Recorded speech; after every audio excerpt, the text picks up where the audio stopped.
Hi friends, welcome back to my channel. എൻ്റെ video പുതിയതായിട്ട് ആരെങ്കിലും കാണുന്നുണ്ടെങ്കിൽ ഒന്ന് സബ്സ്ക്രൈബ് ചെയ്യണം. കൂടാതെ തൊട്ടടുത്തുള്ള ബെല്ലൈക്കനോട് ഒന്ന് ക്ലിക്ക് ചെയ്യുക. ഇന്ന് ഞാൻ ഉണ്ടാക്കാൻ പോകുന്നത് ഗുലാബ് ജാമാണ്. എങ്ങനെയാണ് ഉണ്ടാക്കുന്നതെന്ന് നോക്കാം.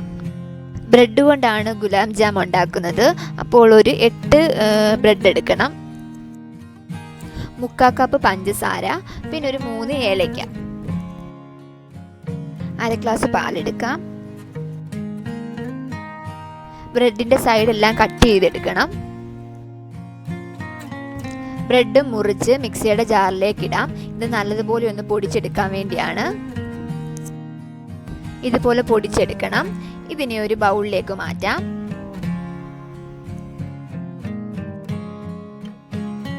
ഇതിലേക്ക് സ്പൂണിൽ കുറേശ്ശെ പാലൊഴിച്ച് നമുക്ക് നല്ലതുപോലെ കുഴച്ചെടുക്കാം. ഇനി പുട്ടിനൊക്കെ കുഴയ്ക്കുന്ന പോലെ വേണം കുഴച്ചെടുക്കാൻ.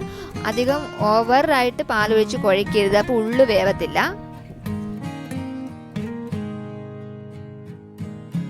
കുഴച്ചെടുത്തിട്ടുണ്ട്. ഇനി ചെറിയ ബോൾസ് ആക്കി എടുക്കാം. ഇതുപോലെ നല്ലതുപോലെ അമർത്തി പ്രസ് ചെയ്യണം, അല്ലെങ്കിൽ ഇത് വറുത്തെടുക്കുമ്പോൾ പൊട്ടിപ്പോകാൻ ചാൻസ് ഉണ്ട്.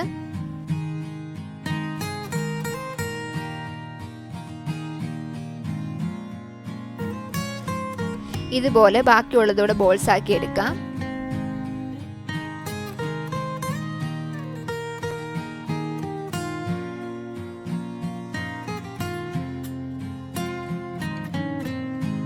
എല്ലാം ബോൾസ് ആക്കി എടുത്തിട്ടുണ്ട്.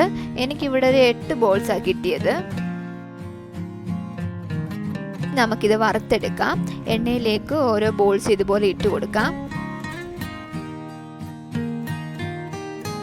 ലോ ഫ്ലെയിമിൽ ഇട്ട് വേണം വറുത്തെടുക്കാൻ. നല്ലതുപോലെ ഫ്രൈ ആയി വന്നിട്ടുണ്ട്. ഇനിയും സിറപ്പ് ഉണ്ടാക്കാം. 3/4 കപ്പ് പഞ്ചസാര ഇടുക. അതിലേക്ക് 3/4 കപ്പ് വെള്ളം കൂടി ഒഴിച്ച് നല്ലതുപോലെ അലിയിച്ചെടുക്കാം.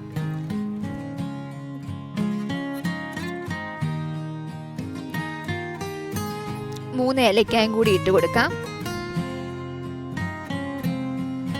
നല്ലതുപോലെ ഒന്ന് തിളച്ചതിന് ശേഷം ഒരു 3 മിനിറ്റ് കൂടെ ഒന്ന് തിളപ്പിച്ചാൽ മതി. അതിനുശേഷം തീ ഓഫ് ചെയ്യാം. ചെറിയ ചൂടുള്ള തന്നെ ഈ പഞ്ചസാര ലൈനിലേക്ക് ബോൾസ് ഒക്കെ ഇട്ട് കൊടുക്കണം. എങ്കിൽ മാത്രമേ ഈ ബോൾസിനകത്തോട്ടൊക്കെ നമ്മുടെ ഷുഗർ സിറപ്പ് കയറത്തുള്ളൂ. ഒരു അരമണിക്കൂർ ഇതിങ്ങനെ തന്നെ വെച്ചതിന് ശേഷം നമുക്ക് കഴിക്കാവുന്നതാണ്. ഇന്നത്തെ വീഡിയോ ഇഷ്ടമായെങ്കിൽ ലൈക്ക് ചെയ്യുക, ഷെയർ ചെയ്യുക, കമൻറ്റ് ചെയ്യുക, സബ്സ്ക്രൈബ് ചെയ്യുക. കൂടാതെ തൊട്ടടുത്തുള്ള ബെല്ലൈക്കനോട് ക്ലിക്ക് ചെയ്യുക. എങ്കിൽ മാത്രമേ ഞാനിടുന്ന വീഡിയോയുടെ നോട്ടിഫിക്കേഷൻ കിട്ടുകയുള്ളൂ. അപ്പോൾ മറ്റൊരു വീഡിയോയുമായി വീണ്ടും കാണാം. താങ്ക്